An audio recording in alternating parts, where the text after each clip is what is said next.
আসসালামু আলাইকুম রহমতুল্লাহি ওয়া বারাকাতুহু। সুপ্রিয় দর্শক বিন্দু, আপনারা সকলেই জানেন যে জুয়াকালকে অর্থাৎ জানুয়ারির 5 তারিখ পানিয়াগাঁও সারাগাঁও মাদ্রাসাতে একটি ধর্মসভা অনুষ্ঠিত করা হয়েছিল।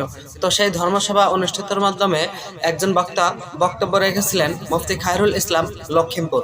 তো তিনি অনেক বিষয় নিয়ে আলোচনা করেছেন, খাস করে 3টা বিষয় নিয়ে তিনি কথা বলেছেন। 1 নম্বর হচ্ছে দেওবন্দি আলিম উলামা, 2য় নাম্বার হচ্ছে দেওবন্দি শিক্ষা প্রতিষ্ঠান, 3য় নাম্বার হচ্ছে তাবলিগ জামাত। এই 3টি নিয়ে বা এই 3 দলকে টার্গেট করে তিনি কথা বলেছেন। তিনি বলেছেন যে দেওবন্দি আলিমরা এবং তাবলিগ জামাত তিনারা হচ্ছেন তার থেকেও খারাপ, গাহরির থেকেও খারাপ।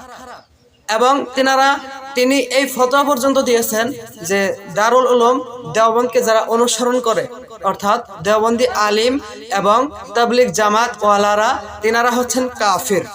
কাফির ফতোয়া পর্যন্ত সেই ধর্মসভার ভিতরে দিয়ে গিয়েছেন।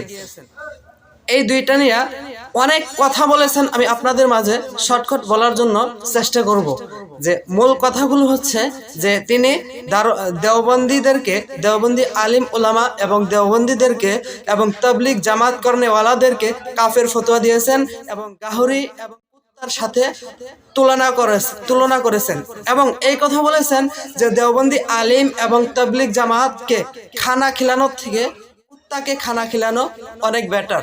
এই কথা পর্যন্ত সেই মুফতি খায়রুল ইসলাম পানিয়াগাঁও সারাগাঁও মাদ্রাসাতে ধর্মসভায় জুয়াকালকে অর্থাৎ জানুয়ারি 5 তারিখে বলে গিয়েছেন। এবং এই কথা পর্যন্ত শিক্ষা অনুষ্ঠান নিয়ে বলেছেন যে যদি দেওবন্দি মাদ্রাসায় যদি আপনারা কারো সন্তান যদি দিয়ে থাকেন, তাহলে তাড়াতাড়ি আপনারা দ্রুত সন্তানকে সেইগুলো মাদ্রাসা থেকে সরিয়ে নিয়ে আসেন, কারণ সেইগুলো মাদ্রাসায় যা শেখানো হচ্ছে সব ভুল শেখানো হচ্ছে। দেওবন্দি লাইনে যারা পড়বে বা যারা পড়ে বা যারা আলিম সবাই কাফের, এই ফতোয়া পর্যন্ত দিয়েছেন। তো এখন আমার কথা হচ্ছে যে মুফতি খায়রুল ইসলাম, আপনি যদি এই কথাগুলো যদি শুনে থাকেন বা দেখে থাকেন, তাহলে আপনার কাছে কোয়েশ্চেন হচ্ছে যে আপনি শিক্ষা অনুষ্ঠান নিয়ে কেন কথা বললেন এই জায়গায়? আপনাকে শিক্ষা অনুষ্ঠানের উপরে টার্গেট করে কথা বলার কে অধিকার দিয়েছে আপনাকে? এই অধিকারটা আপনি কোথায় পেলেন? আপনি কেন শিক্ষা অনুষ্ঠান নিয়ে হিংসামূলক কথা বললেন? আলিম ওলামাদেরকে কেন আপনি কাফের ফতোয়া দিলেন? কোন দলিল থেকে আপনি কাফের ফতোয়া দিলেন?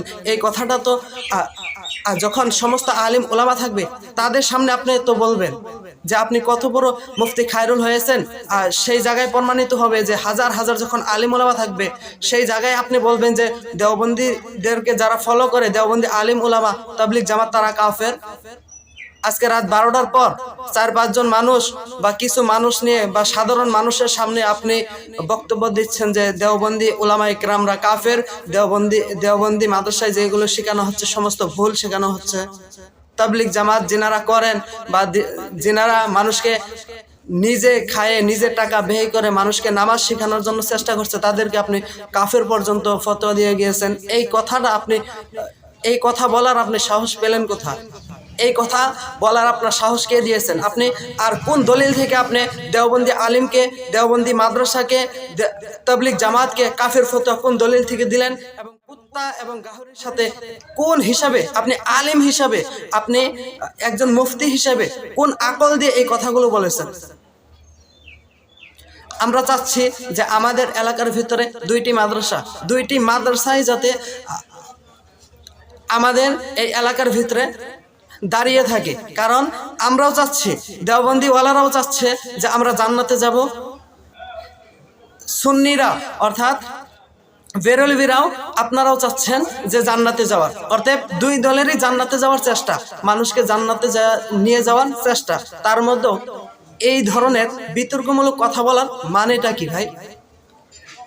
মুফতি খায়রুল ইসলাম, আমি আপনার কাছ থেকে জানতে চাই এই ভিডিও আকারে, যে অবশ্যই আপনি তো ভিডিও দেখবেন, আমি আপনার কাছে জানতে চাচ্ছি এই বিতর্কমূলক কথা বলার আপনি সাহস কোথায় পেলেন?